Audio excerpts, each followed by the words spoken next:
Three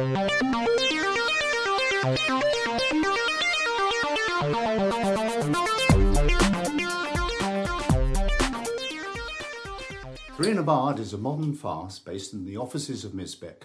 The plot's drawn from 3 Shakespearean plays and contains 19 characters, all reading across to Shakespeare. Let me introduce them to you. The first is Jackie Escala. I wasn't sure about this job to begin with, but I really love it now, especially as the boss seems to think I'm really efficient. And, oh, I've kind of forgotten about him now, him in the past. Probably best that way, not to let him get in the way of my work. Anyway, I better go and book those flights for Karen. Hello, I'm the managing director of Misbeck, and I'm off to Australia this week. I'm leaving Phil D'Angelo in charge. I know he's not really very much liked, but who goes into management to be liked? It's so frustrating just being an ordinary director of Misbeck.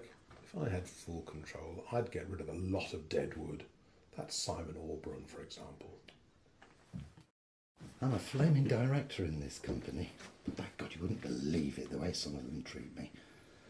I really will get my own back on her. I'll teach that bloody Josie Martins to respect me.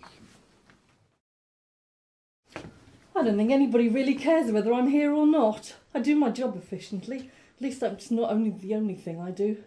Don't suppose anybody really knows about Luke and the fact that he's going off to university. I think I'll miss him. Pity about bloody Fabian, though. You'd think she'd understand, being the same age. She's a waste of space. She hates me, Martins. She's always having a go.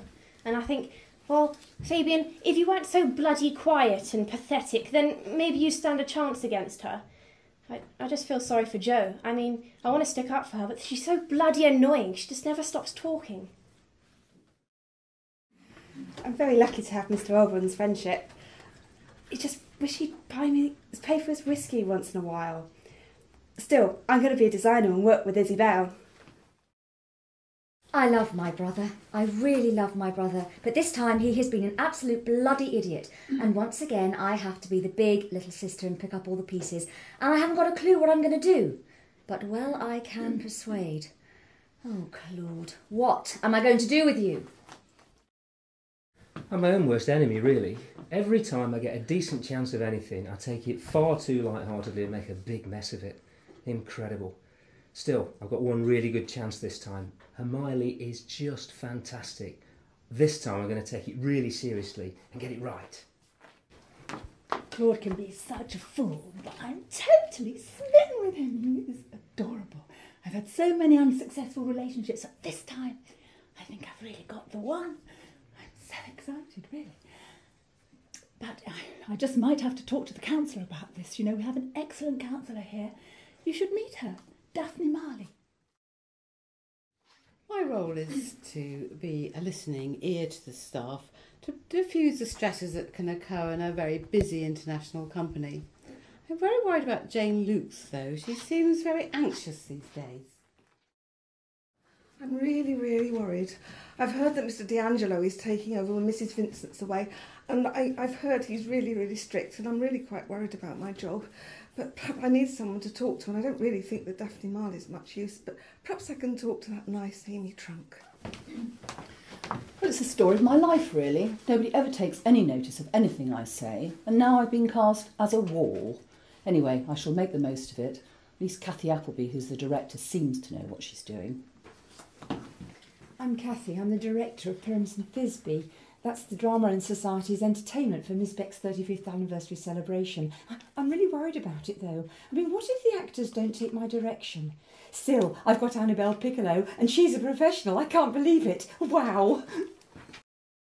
Of course, I was absolutely devastated to be written out of Vets.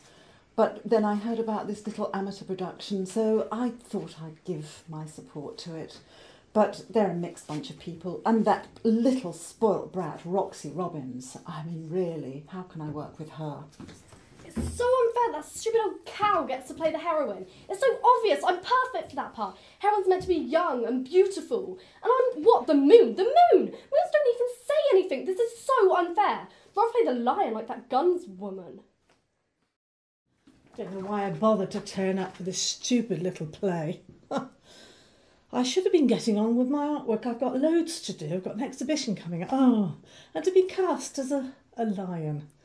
Bloody lion. I've nothing even to say. Still, quite fancy that Peter Bottomley. God, these auditions, they're really exciting me. I'm so looking forward to them.